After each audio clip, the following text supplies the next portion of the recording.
You know I try to be a good man, I always give it my best. But truth be told, someday I want to go to the wild, wild west. And now, live from our Smokehouse studio, it's time for Real Estate Jerky. All your real estate questions answered by a provocatively lean expert host, Ed Parcaut, MBA, veteran, and president of Lending for Living. And today's special expert guest, real estate advice you won't find anywhere else. Plenty to chew on, starting now. Hey, good afternoon. It's great to be here. I'm Ed Parcaut, your host. I'm here with my guest, Tom Bryant. He's the managing director of the investment consulting group in Modesto, California. Tom, thank you very much for coming into the show today. Thank you for having me, Ed. Anytime. Our number one goal here at Real Estate Jerky is to help you, our listeners, learn about home ownership and how you can take advantage of it. The simplest way to build personal wealth in America through home ownership. Today, we're taking a look at the signs of recession, what they'll look like, what you can do to protect yourself and your assets. Tom, let's dig into our topic, but first let's touch on your background so we kind of understand, our listeners know who and why I picked you to come on the show. Okay, what'd you like to know? Tell me a little bit about your background. How did you get into the business? Where'd you go to? Let's go all the way back. Where'd you go to school? All the way back. University of Oregon, got my degree in economics. Prior to that, La Loma Junior High School, Wilson Elementary, So you're Downey High School. So you're from Modesto. I'm a local boy. Okay, and you came back to Modesto, which is not what a lot of people do. All right, so and then what was your first job in the industry? Started with E.F. Hutton in. Yes, people listen. That's right. Most people we don't thought know they that. did. Yeah. You had to see us on the real estate, our YouTube channel. See what I did. I did that little YouTube that listen when people say E.F. Yes, you Hutton. gave your ear to the mic. Yes, That's right. When E.F. Hutton talked, people listened. That was the phrase. We started with E.F. Hutton in 1983, actually. Okay, 1983. Wow. So Yeah. Been there for 15 years, and after that, the internet gave us the opportunity to go independent. We moved with a company called Wheat First Butcher Singer, which was later acquired by Wachovia. Wachovia got bought by Wells Fargo, and then later we left Wells Fargo, and we now clear through another firm called LPL Financial. okay, I'm going to go back to 1984. All right. What was Monday? It was a bad Monday, wasn't it? Oh, that was 1987. Was that 87? Yeah, it was October 19th, 1987, the Black Monday. Yeah. What'd you learn from that? A lot. My nerves were frayed, and I almost lost my house because the market crashed so hard. We had a 30% drop in the market value over a period of 3 days, and it changed my life and my outlook dramatically. And how you do business, right? Yes, and it also changed my trust in the investment markets and a whole lot in our government too, by the way. Okay. So, I mean, it's important for people to know that. I mean, because a lot of people have been doing this for a short period of time, and they don't know when those things happen. Like, I've been doing this for 25 years, and I've been through multiple recessions, the Great Recession. So you look at it differently than if you've never been in one of those situations. 35 years in the business does give you a great deal of perspective, yes. Okay. And you got your MBA where? We got it In at 2006? Boise State. Okay, in 2006, right? Mostly over the internet. It doesn't matter as long as you get it, right? It was work. Yeah. And you guys have your CFP. We are certified financial planners. That came later. 2012, I believe, is when we went through that process. And that in itself is a 1-year process plus testing. And then they've actually changed that to where before, to be a CFP, you didn't have to have a degree. Now you have to have a degree. Is that correct? In order to qualify for the CFP exams, you have to have a 4-year degree and at least 3 years in finance business. That's good. Because I remember before people were saying you didn't have to have one, so you have somebody telling you about your money and they don't really have a degree. Well, there are a lot of people that call themselves financial planners, and what I would suggest you do is go to the CFP.org and qualify to make sure they are, in fact, certified financial planners. Because that's important. It is to me. Yeah, it is to me too. All right, so we went through kind of your knowledge and everything, and I don't want to go too fast, but one of the reasons I had you on is I called you after I went to a conference, and they were talking about signs of recession and how the recession's coming, and I called you, and you didn't say. I mean, what you said on the phone and everything was exactly what I want our listeners to know about. So let's jump into it. We have about 5 minutes before we go to break, so let's start with there. What do you see out there right now? Signs of a recession. There are a few, but I don't think that they qualify for a major panic. The signs that I see are an inverted yield curve, which is not an accurate prediction of a recession By itself, right? by itself. Yes, it's And what is an inverted yield an curve? inverted yield curve is for our where listeners? the short-term yields on Treasury bonds have a higher yield than longer-term bonds. So, in other words, right now, 1-year Treasury is yielding about 1.9%, whereas a 3-year Treasury is about 1.7%. So you can see that the shorter-term yields are greater than slightly longer year yields. Which is meaning normally your short term is higher than the long term. No, your short-term yields are always lower than the long-term. The shorter the time frame that you're willing to tie up your money, the less interest you're supposed to get for that time period. Right. I'm just making sure everybody I understand. understands, So a 30-year Treasury would pay 2.5%, and a 1-year Treasury should pay less than 1%. And right now, it's not the case. So basically, nobody wants to go long term. Is that what That's right. People who are buying bonds are unwilling to commit for the long term. They're more willing to take a short-term commitment because they feel there's risk in the economy. So uncertainty in the markets, uncertainty what's going on. Well, there's always uncertainty in the markets, Ed, as you know, but there's concern that there might be a slowdown in the economy. So a recession, Okay. a slowdown. Well, okay. So Well, what's a the recession- definition of a recession? A recession is 2 consecutive quarters with a negative GDP. And you don't really know you're into it until after it happens. That's right. It takes 2 quarters to find out of consecutive 2 consecutive quarters of negative GDP before you know that you're that in. you're in a recession. That's right. So it's hindsight's always 20/20. Hopefully. And by the way, anything we talk about today, chart wise or whatever, will be on our Facebook page, so you can go there and go along with us while we're talking. So, all right, inverted yield curve. What else have you seen? Gold prices are up a little bit. Currently, gold prices are a little bit higher than they have been for the last 8-9 years. Currently, gold's at $1,336 an ounce, and we've been looking at $1,100 gold prices per ounce first of the year. Now, haven't they been higher than that in the past? Oh yeah, 10 years ago, gold was $1,800, $1,850 an ounce. That was in response to the panic because we had a financial meltdown, so to speak. That would be The Great Recession. Okay. Sorry. 2000. Actually, the gold prices probably peaked. I think it was about 2008. Now, is gold a good investment in general? From my perspective, it's not. Gold is a hedge against 2 things: an economic meltdown or hyperinflation. Otherwise, gold is a trader's or a speculator's investment, and it's hard to buy and sell because it's expensive if you buy the actual bullion. So there are gold futures or gold spot markets that you could buy through Wall Street, and that's the best way to buy gold on the short term. Now, I remember when I was in college a long time ago, my professor said that gold wasn't a good investment because it's the cost of a really good suit. Always. Right? That would be 1 ounce would be a really, really good suit from my perspective. Right. But the problem with gold is it doesn't give you any return while you're hanging on to it. Right. It's purely a growth or a hedge against catastrophic events. And a lot of some people have gold and silver in case of some of these.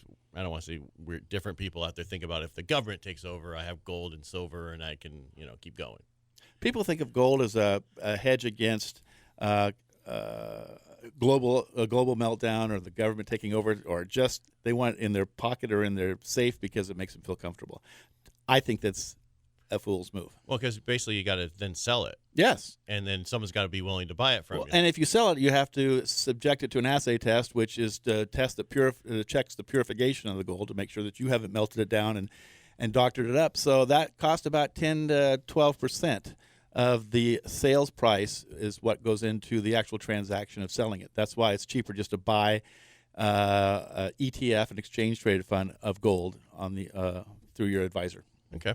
Hey, let's go to break, and when we get back, we'll pick this up. Hey, thanks for tuning in. We'll be right back after this break. Remember, if you want to get a hold of it, you can dial #250, say the keyword Real Estate Jerky. Again, that was #250, say the key phrase Real Estate Jerky. Leave us your questions or comments, and we'll get back to you. 10 minutes is up. So am I okay? You doing okay? No, I'm fine. Yes. I don't know. I'm trying to make sure we get, we talk about everything. It's okay. You I bet. want to get to a point from here to the end, and so people understand where we're going. Okay. And remember, this is still live, so during the break, it's still on there. Oh, okay. So, no cuss words that you don't want to. I don't cuss. I said some things one time. It was like, I forgot. oh. Yeah, it's still live. Oops. That's why it's behind the. Well, no cuss words. Yeah. It's just, yeah. All right, so when we get back, so we went over gold. What do you want to go from there? Because this is as much. You are the person. So you went to your inverted yield curve. We did gold. What's your next one? You want to talk about Fed policy, or do you want to talk about? We're going to talk about it all, but what? How do you must have had a process. Talk about the Fed. All right, so we talked about 3 signs. We were talking about the signs of recession. We went over the Inverted yield curve. Inverted yield curve. We talked about gold prices, and now what? And then you're going to come in. All right. Okay, we can talk about the Fed, and then we'll talk about unemployment. All right. So this next segment is going to be 12 minutes.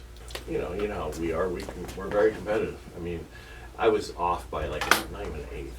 It was really low, and I said, "Here's the difference. I'll call your listing agent. I'll tell them how great you are. So when your buyer's agent sends an offer, I'll call your listing agent and let them know how great you are, where you're at in this. Those people won't do that for you." So I did that, and there was 15 offers on that property. They did 7 counters back, and he got the deal. Wow. Yeah, so 12 minutes. You got it, sir. You got it.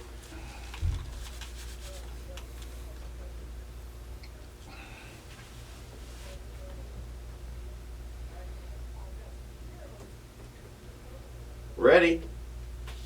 Oh, yeah, Captain. Do we get music? Yeah, we're gonna same thing, music. Oh. But when I hear it, I gotta hit start. That's Oh. when I'm like.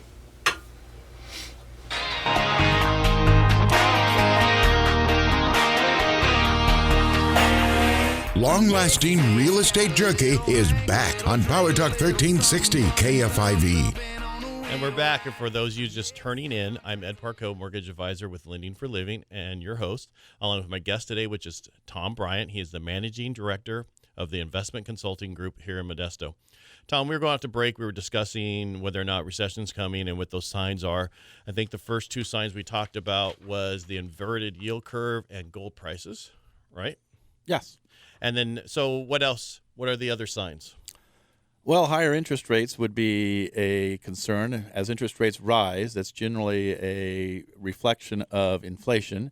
And the Federal Reserve has some influence on short-term rates, and they can influence the economy. And what's going on right now is the Federal Reserve has been raising interest rates for the last 2 years. There's been about 9 consecutive interest rate rises in their discount rate. And so the question is he going to raise the rates or lower the rates at the end of this summer? And there's a lot of discussion about that. And from what I see in the market, to me, it looks like the market's planning for them to lower. The stock market has rallied. In fact, it's making new highs yesterday and today in anticipation of week? I'm sorry. Yeah, in anticipation of a Fed discount reduction. Yes. Because when we were talking before you came on the show, you were saying that, or I heard this somewhere, that maybe the tariffs have helped slow the economy, which has caused the Fed to possibly look at lowering interest rates. Well, it's interesting you mentioned the tariffs, because the trade war that our president is engaged in is it's a dangerous little game he's playing. But if it works, it will definitely benefit our economy. What happened in the first quarter, there was a massive amount of purchasing going on by companies buying raw materials in fear of tariffs coming and making their raw materials more expensive. So the first quarter showed great growth in our economy, the U.S. And you're talking about the GDP, right? Right. And then the second quarter, it's begun to slow down a little bit because they built their inventories, and so now they have excessive inventories of raw materials, so now they can do their production. But the second quarter, which has just finished, we don't have those numbers yet, but it should be lower. And so that might incentivize the Federal Reserve to lower interest rates in order to keep the economy rolling along.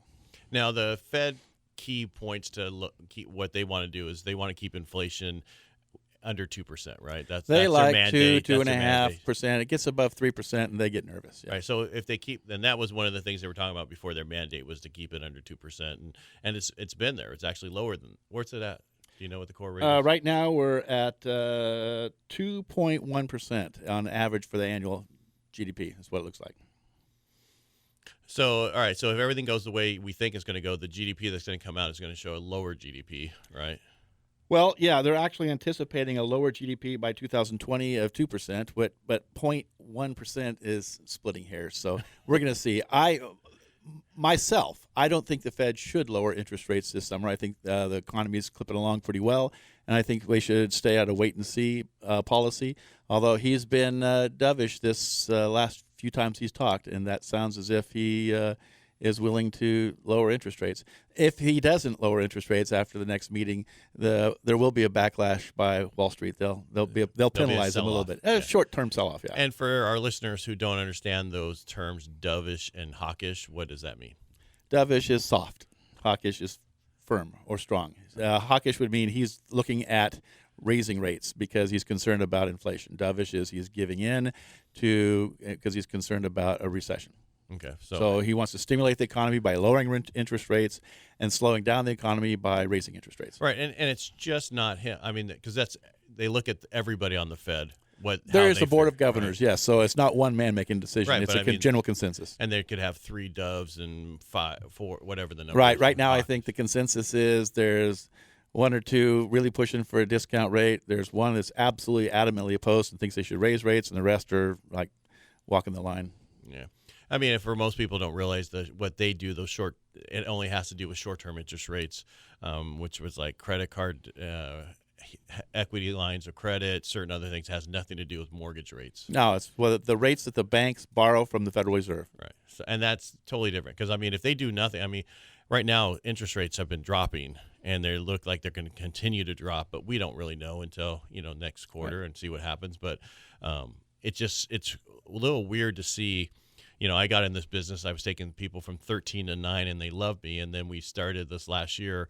People are getting 4%, and they're like, "What? I can't believe how high the rates are." You know what I mean? It's like, and now we're supposedly, technically, from what I'm seeing, from the people in my industry say, we're going to go lower than we did last time. I don't know if I'm going to see that. I'm telling people, take advantage of what you see right now. Go for it. If it's good enough, we can always do it again. Perspective always helps. My first house, when my wife and I bought our first house, we were looking at 17% interest rates, which kept housing prices low and, of course, kept us out of the market. Wow, 17%. Yeah. And the average probably price of a home back then was $80,000. I think we paid $64,000 for our first home. Yeah. And that was probably expensive back then. It was a modest home.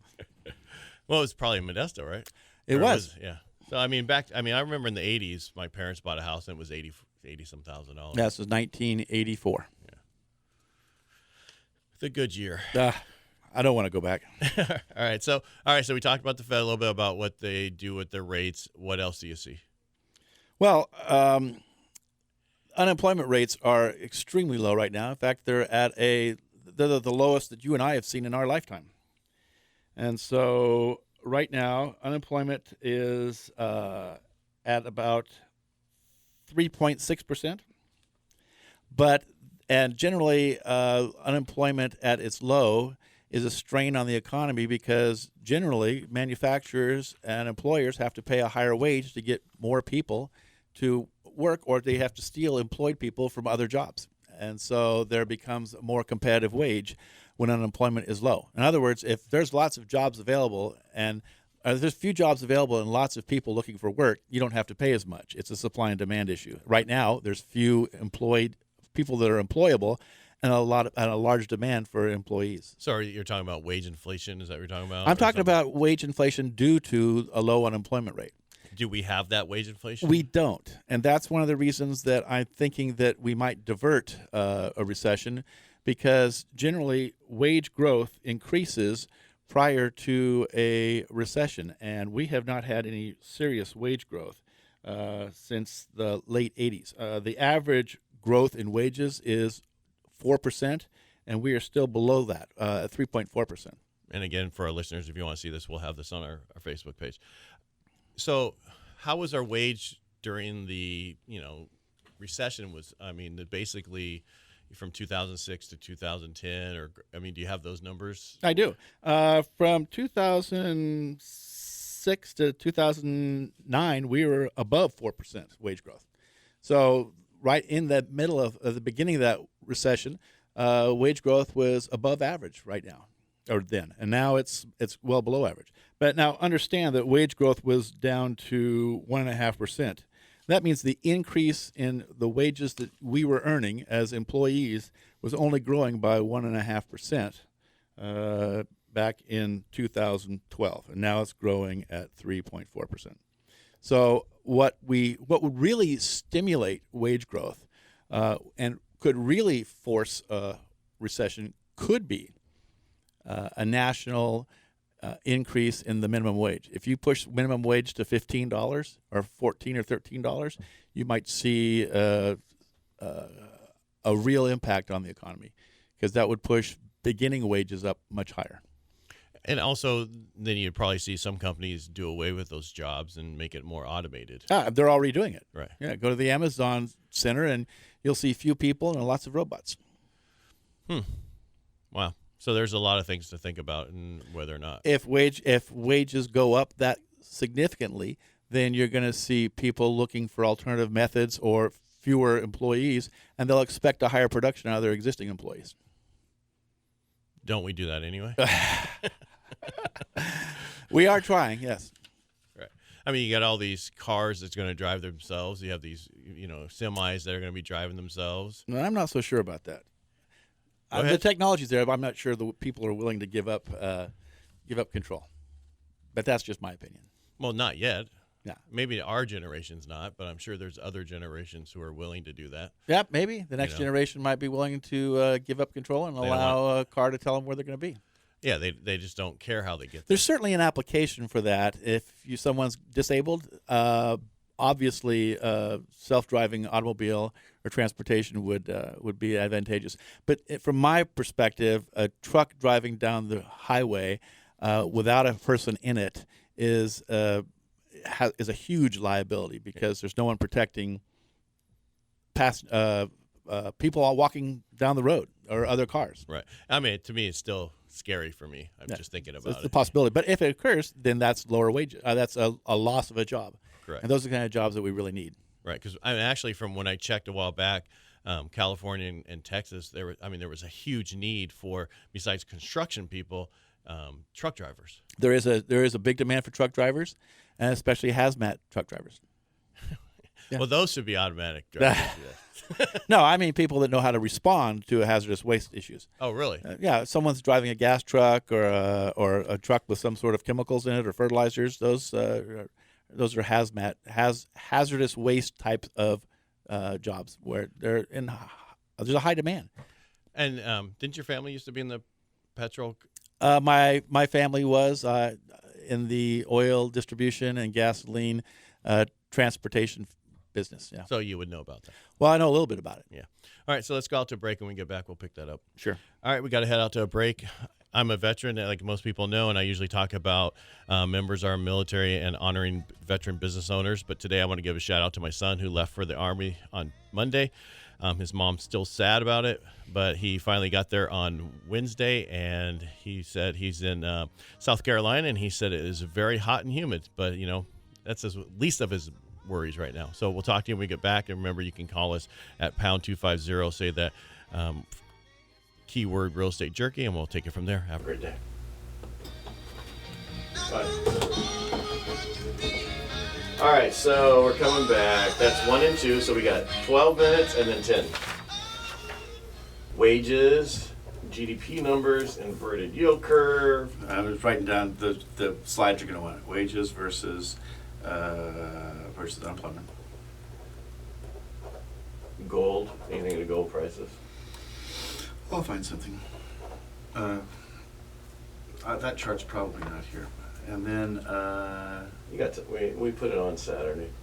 Real GDP. Page 18. So when we come back, I want to go back to unemployment. All right. And to about increasing unemployment, is that a sign, a true sign of recession? Does that mean what at the lowest we go? Then if it starts ticking up, then that's when the recession hits. How does that work? Unemployment is a result of the recession. Is that what you? Unemployment doesn't. Because she has on her signs of recession 2 consecutive business quarters negative growth, Mm-hmm. Treasury rates, increase in unemployment. Increase in unemployment is All a right. result of a recession. So what we can do is, all right. So we kind of left off with unemployment where we're at. The low unemployment is the indication. Usually the lowest point of unemployment precedes the beginning of recession. Right, and that's one of the charts I have. Yeah. Shows that each time we hit here, we start going recession.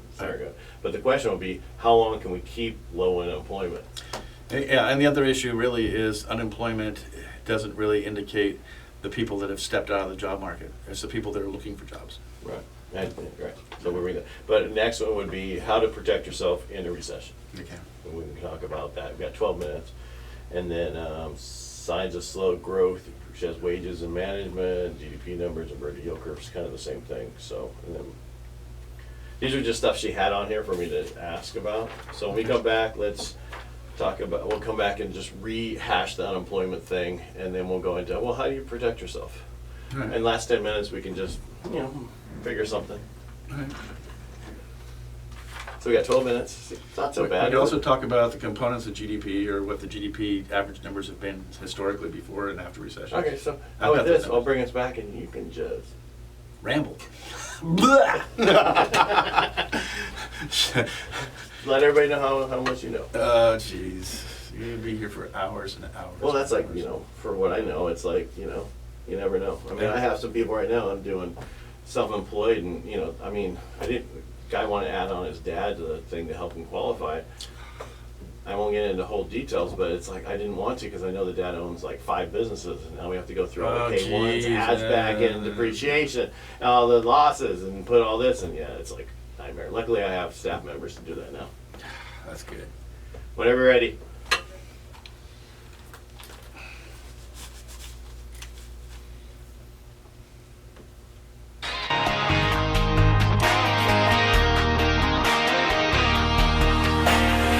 Get your serving size of Real Estate Jerky on Power Talk 1360 KFIV. And we're back. I'm here with my guest, Tom Bryant, Managing Director of the Investment Consulting Group here in Modesto. And we're talking about the economy, specifically about the signs of recession, the difference between a recession and slow growth, and what you, our listeners, can do about it. Tom, let's talk about how these things affect my industry, mortgages, housing market, all that. And also we'll bring up about unemployment that we left a few minutes ago. So All right. for me, how do these things affect my industry? Interest rates go low. Right. Interest rates will go low because the demand for money has reduced because people are in a recession, so they're not confident to borrow. Right. So that lowers your interest rates. And then what most people do is they go out and buy a home. And it's a good time to buy a home. Yeah. Right, because rates are low, and that's what a lot of people are worried about. If we go into recession, their values are going to go down. What do you think about that? Well, they might on the short term, but it also gives you cheaper money, which is the opportunity. Right, but did you know there's only been 2 recessions that house prices went down?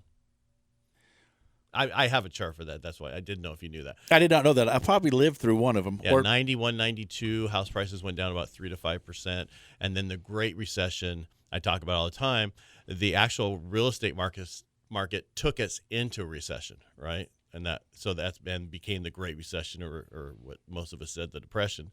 And during that period of time, house values went down drastically, and that had nothing to do with the recession. That had to do with the housing market falling apart.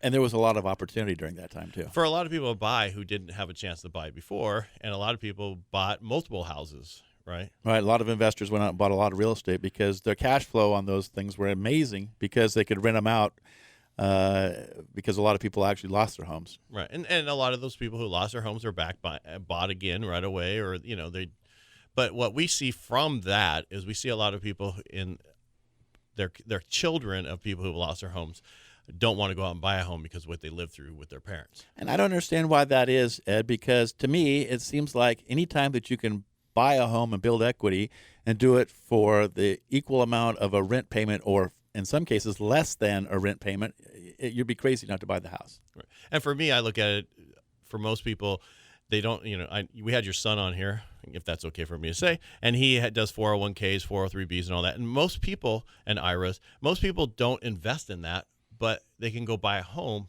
and then they can build personal wealth that way. Yes, it's harder to access that as in those other things, but at least it's a way for them to build personal wealth. I absolutely agree.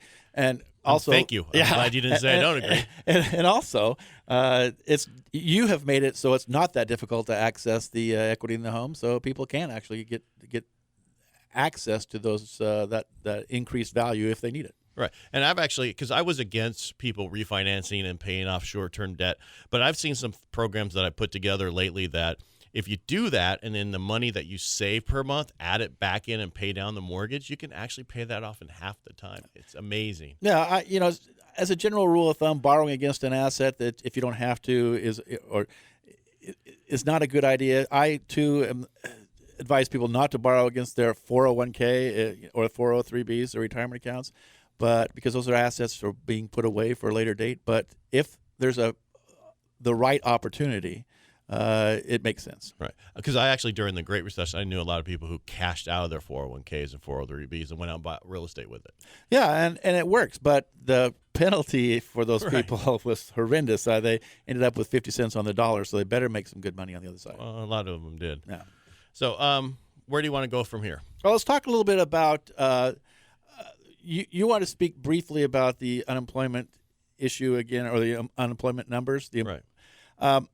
Because I don't think people really realize how low unemployment is and how that affects us, and the fact that there's no wage inflation, which normally there is at this point. Right? Yeah, wage inflation is becoming an issue, but it has not as a average rate of return or average return. It hasn't grown on average as much as it should have, and so that is an indication that we might not be in a recession or coming into a recession. But one of the reasons that wage or unemployment rather is so low is, and we haven't talked about this, is that there are a lot of people that left the employment realm and aren't looking for jobs. They just dropped out. And so what unemployment actually measures is people that are actively looking for jobs that are unemployed. And so as you and I know, as you walk down the streets, there are a lot of people that just aren't working.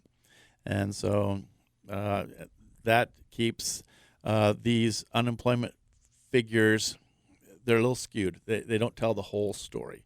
But generally, unemployment increases after a recession starts because companies are laying people off because they're earning less, and so they have reason to do that. So, unemployment at this number is certainly could be considered an indicator that we might be coming to at least a slowdown in our economy, not or maybe a recession. But again, a slowdown. I mean, California is unique, right? We're in California as a state in so many ways. Yeah, let's not go that way. Where a national slowdown doesn't always affect us. That is correct. So I mean, we're our own economy, right? We're number 7 in the world. I think we're 5. 5. Okay, yeah. So I knew we were close to that. Yeah.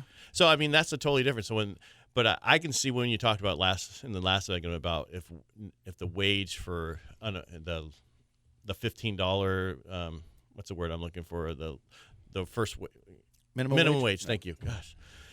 Goes to $15, how that can affect people. Yeah, it's like $7.50, I think, in some states, and in California, is it $13 now? Is it $11? It's creeping. I know that. Yeah. In some of the major cities, it's $13 or $14. Well, some places are already paying $15 as their minimum. Yeah, well, in some places you have to pay that just to get somebody that will show up on time. Right. That's clean and sober. Right. And I mean, because like a lot of the smaller states in the United States, I mean, you look at their house to buy a house. I mean, you're talking 160, 110. So to pay $15 an hour for someone to work, it's that's going to be huge for them. That would be a living wage anywhere. Yeah, except for California or the coastal states. Yeah. You want to talk about GDP? Okay. What's GDP? GDP, gross domestic product. And of course, I knew what that is. Yeah, I know. Make sure I listen. It encompasses it measures consumption. Okay. Government spending and investments, not including housing, and housing. Housing is only 3.8% of the GDP. Right, and also the problem with the GDP is you're talking this year how people were building up their inventories because of the tariffs coming in, and then that kind of skewed the GDP. So it's basically a statistic, and you can skew statistics, right? Another thing that the 17% of the GDP is government spending. So if the government slows down their spending, that has a big effect on the GDP. And right now, the government's spending a lot of money, actually more money than they're taking in. Surprise. Yeah. Well, I mean, so with this celebration for the 4th that's in the D.C. area, that's going to be good for the GDP, right? It's always good for the GDP when people spend money. And 68% of the GDP is our consumption, yours and mine. Okay. You know, we buy cars, we buy food, we buy fuel, we spend our money. And so that's what GDP really measures. 68% is your and my spending, average American spending habits. And that's still positive. And so, all right, so if we go back, has it went up, went down, stayed stable? Our GDP... our consumption, our personal stuff. Yours or mine? You know what I mean? Yeah, I know. GDP has on average been 2.7% historically. And that's going back to 1969. So, quite 40 years. I guess that's 50 years, huh? And so right now we're slightly above that. We're right now at 3.1, so we're slightly above the average of 2.7. The last time we went into recession, we got as high as 4.5% GDP. So that would be the 2006 recession. That was 2000 actually. Okay. Leading down the recession. Right before we started that recession, 2008, we were at about 2.2. So during the recession, less than what we are now. During the recession, how far did that go down, or did it? Oh, GDP was negative 4%. Wow. On an ongoing basis for about a year and a half. For personal consumption? Yeah. Wow. Does that mean nobody bought anything? Well, I remember going into Costco and being only one of like 5 people there. It was shocking. But, people spent a lot of less money. So one of the things that you see is a slowdown in consumption by individuals would be a definite signal that we are in or coming to a recession. All right. But generally people, though, react once they're in the recession. They react. Well, and then like we talked about before, it takes 2 quarters to be in it before you know you're in it. 2 negative quarters constitute a recession. Okay. So I want to go on the Fed, right? Right. And how well do they predict us going into recession? Well, they haven't been that successful, actually. In fact, more often than not, our indicator suggests that the Fed actually exacerbates the recession because they overreact to growth in the economy by raising interest rates fairly high, too quickly and causing recession. And I've seen this twice in my business experience. I actually saw a chart where they were saying when the Fed said we were going into inflation, they were 15% right. The last 4, and then when we were in the Great Recession, they were at 45% of them said we were in a recession. Yeah, well, at the Great Recession, the Fed discount rate was at 5%, and right now we're at 2.38. So they can have a big impact. And in 2000, when that recession came, right after the Y2K,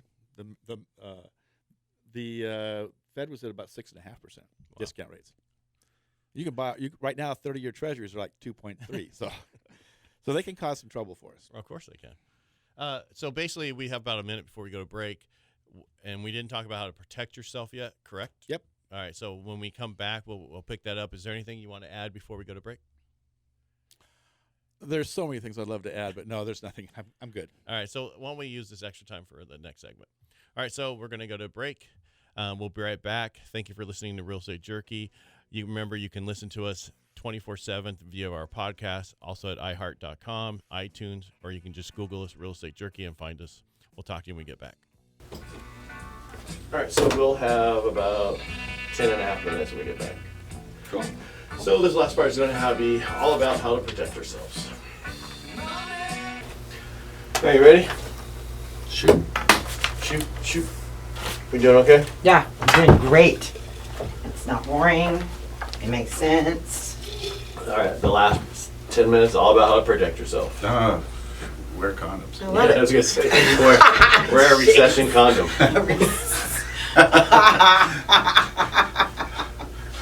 Behave yourself. That's how. Oh my goodness. Don't do anything stupid. Okay, look up. Buy land.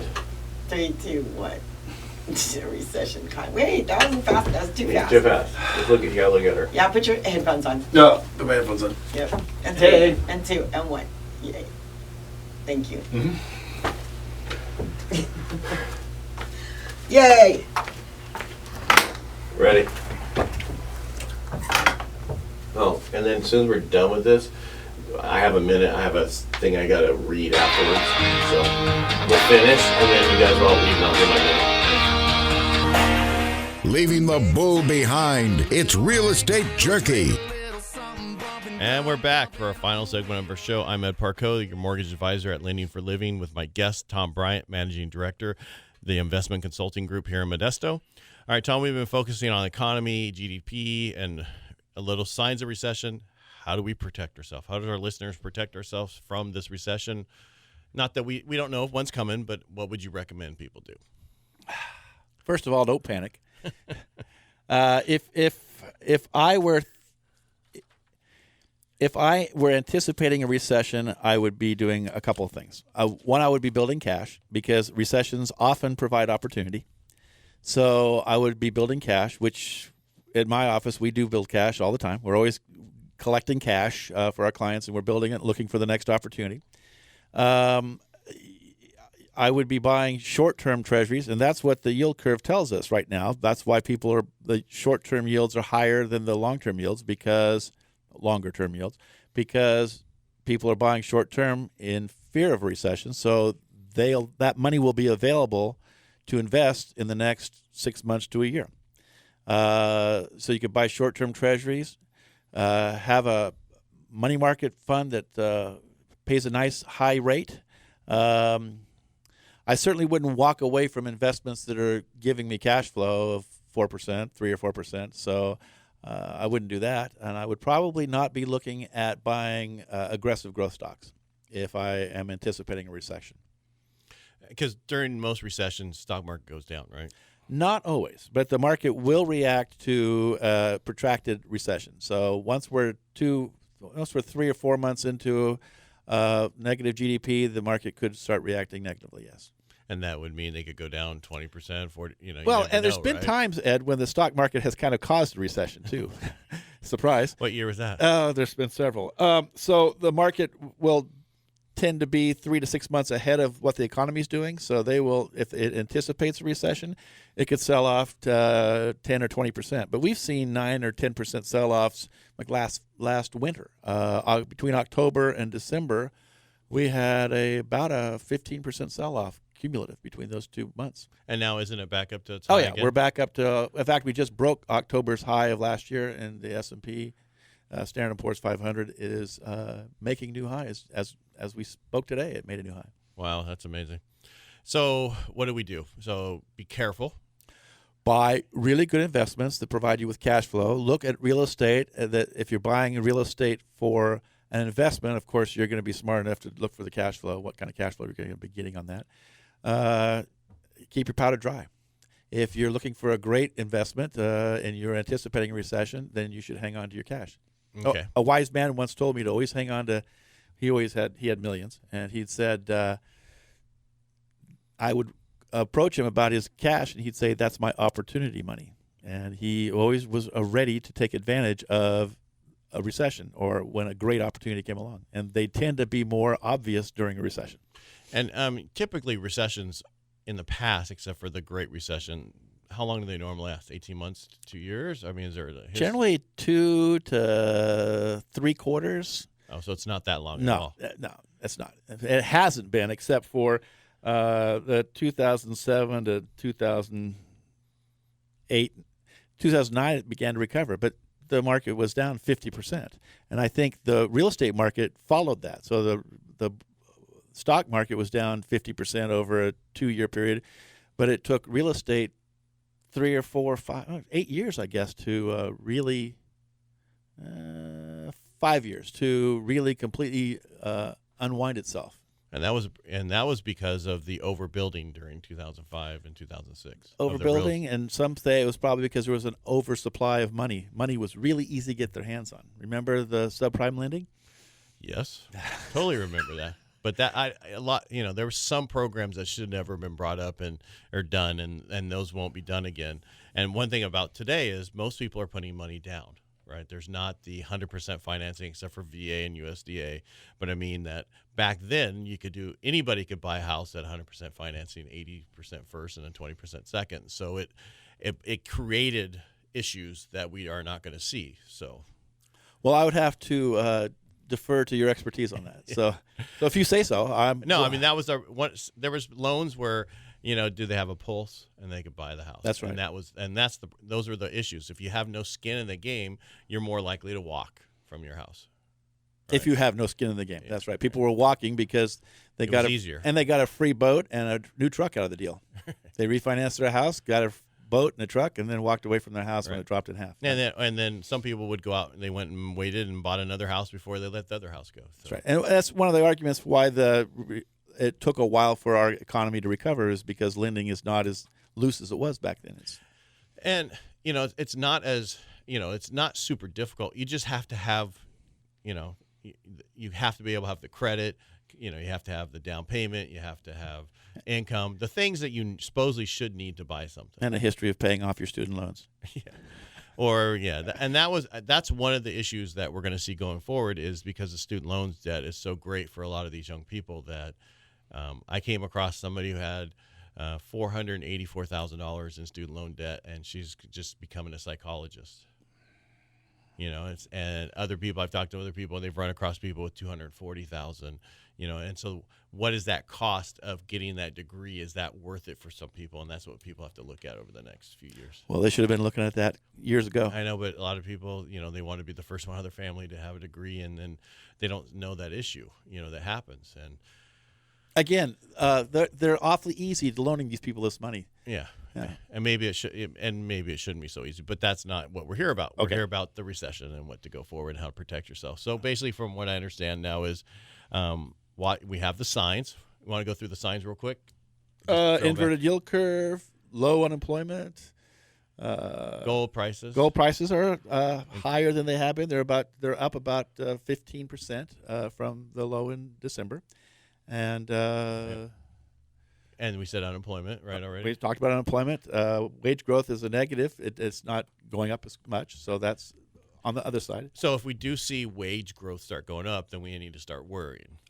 You should always be ready for it.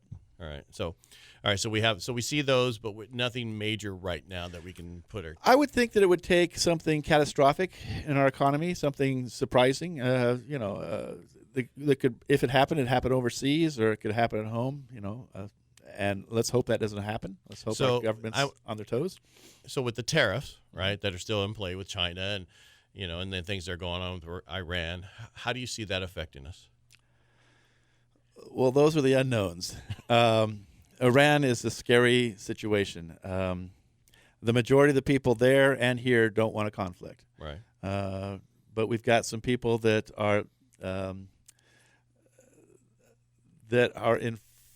have full control of a lot of dangerous stuff, and if they decide to deploy that, it could create a real problem.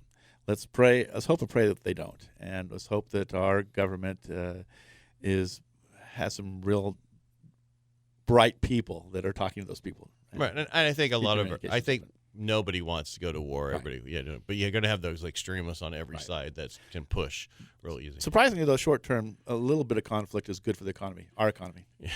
Yeah, it stirs refinance booms. I don't know about that, but we own 4 defense stocks in our portfolio, so it's been good for us. I mean, so during a recession, alcohol, tobacco, firearms, what did I say to put your money into? Actually, the sin stocks, no, they're all good investments. Actually, all the time? Not all the time, but generally, those are the companies that are increasing their dividend yield because their earnings are constantly growing, and they're constantly increasing their market share because more people are selling more beer and more whiskey, and guns have been a problem. Gun companies have been out of favor, but they have been making good money. And the last president was probably the best gun salesman that these gun companies have ever had working for them. All right. Well, that's all right. So we have about not really a recession type of stock, but But that's what they used to say. Is Yeah. when you always go back to those when you go to hard times. And recessions, people always drink hard when they're going through. and from my perspective, recessions are the time that you buy non-cyclical, non-durable goods types of stocks. Johnson & Johnson. I'm sorry, I shouldn't be talking about individual stocks, but companies that generate you'll always need their products. And by the way, alcohol and tobacco, people always need them, or at least want them. Right, that's right. And sometimes makes life a lot easier. Sometimes they put their wants ahead of their needs. That's right. Hey, Tom, I want to thank you for being here today. Sure, it's been my pleasure.